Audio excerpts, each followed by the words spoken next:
So for all these reasons, because of these structural forces, it's not difficult to make a prediction that the US-China contest will accelerate over the next 10 years.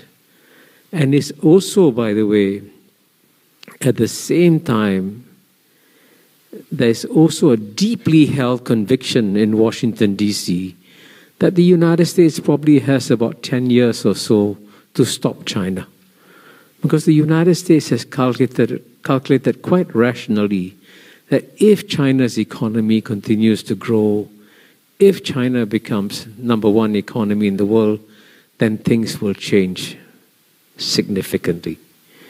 And so if you think you have 10 years, you will step up your measures against China, and that's what we will see. So all this leads to me, my third question: who will win this contest? Will it be the United States, or will it be China? And if I wanted to be very mischievous, I would actually ask you all to raise your hands. But I won't. I won't be mischievous, because I've done this so many times. I know that when I give this speech to an American audience, and I go frequently to the United States. I was a visiting scholar at UPenn earlier this year. I'll be going to Harvard later this year. You can tell, for many Americans, the question doesn't even arise.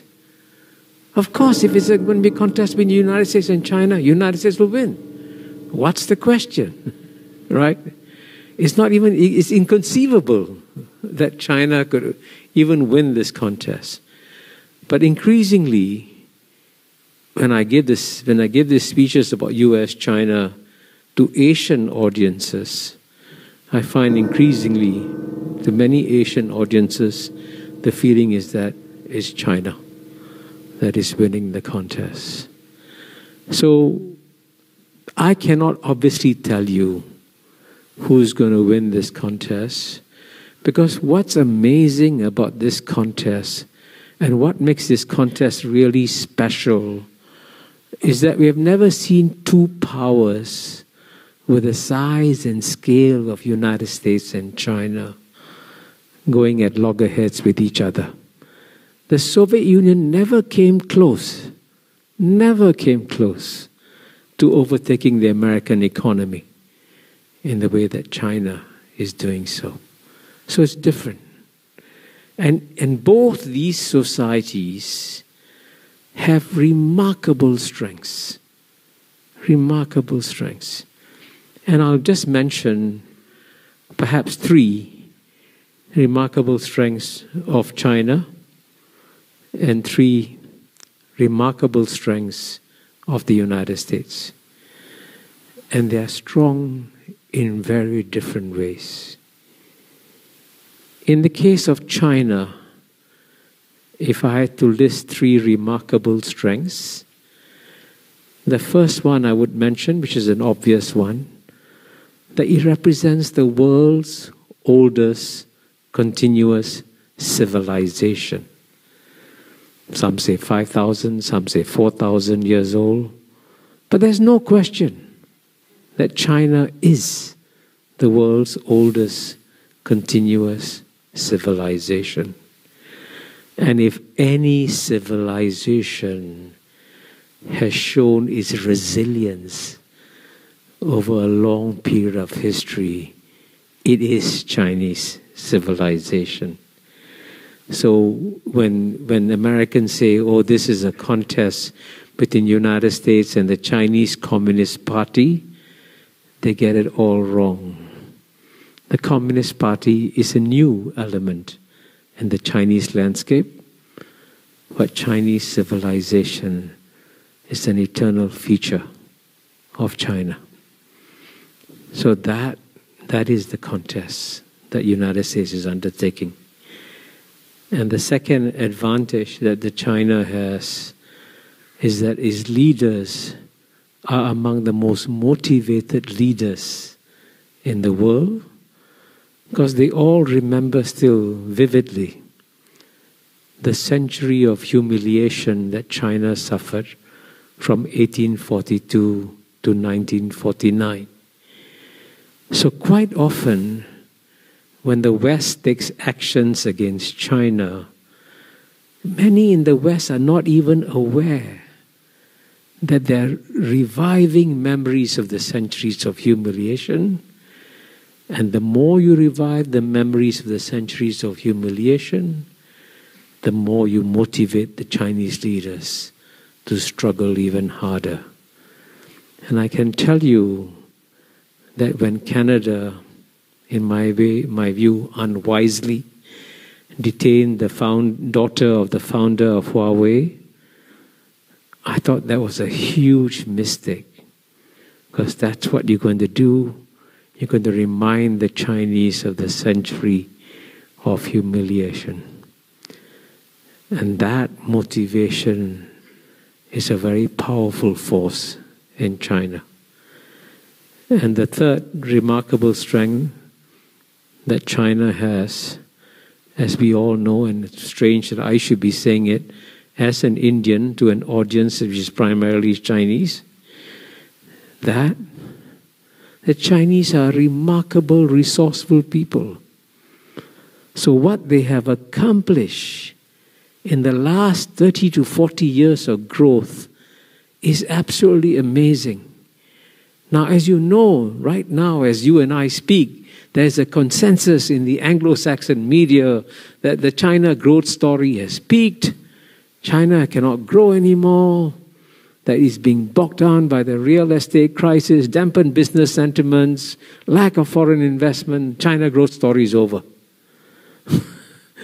And you know, anyone who has any sense of history will say that you just cannot switch off the energy of 1.4 billion people after the energy has been ignited. Even if the Chinese economy slows down for a few years, and it may slow down for a few years, its long-term growth trajectory is real. So I don't believe that the China growth story is over. So these are the forces driving China. Now at the same time, the United States also is a remarkable society. And it is still the most successful society since human history began. What it has accomplished is amazing. And but the interesting thing is that it does so in ways that are very different from China. So the first remarkable strength that the United States has is that within the United States, you have an amazing process of Darwinian contestation in American society in every sphere. In politics, in economics, in culture, in every sphere. And this Darwinian contestation that goes on daily creates individuals who are amazingly strong. And that's why the United States can constantly create world-beating corporations, because it's a result of individuals constantly contesting each other. And of course, I'm sure you saw some of the contestation this morning in the debate between Donald Trump and Kamala Harris. But it's that process of contestation that makes America such a strong society and keeps it going. And the second remarkable strength that the United States has is that if China has access to 1.4 billion resourceful people, United States has access to 8 billion people.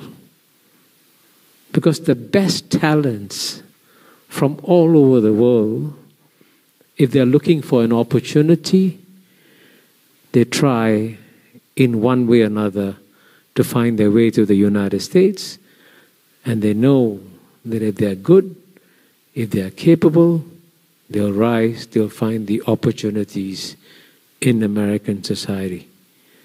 And that's why United States, in the United States, some of the largest corporations, in fact, some of the largest corporations, not just in the United States, but largest corporations in the world, are run by people who are not born in the United States.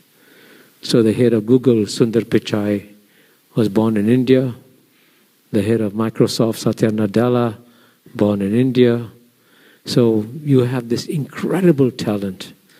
And that's something that China cannot replicate. So that's a competitive advantage that the United States has. And the third remarkable strength that the US has is that it has a remarkable culture of innovation. You know, that's why in the leading fields, it's always Americans that come out with breakthrough advances. And we've seen this just recently in the field of AI. And until 2-3 years ago, I remember people telling me, oh, China will have an advantage in AI. China's got these huge data pools, and China will leap ahead. And lo and behold, United States leapt ahead in the field of AI. So that culture of innovation is amazing. And I can tell you, when I spent 2 weeks this year at the University of Pennsylvania, when you spend time in a leading American university, you can feel it. You can feel it. You can feel this drive, determination to excel and to do well. So these are all remarkable strengths, which is why future historians, when they look back at our time, will be amazed, because they're seeing this contest between two remarkably strong and powerful societies. And so it's anybody's guess as to how it'll evolve.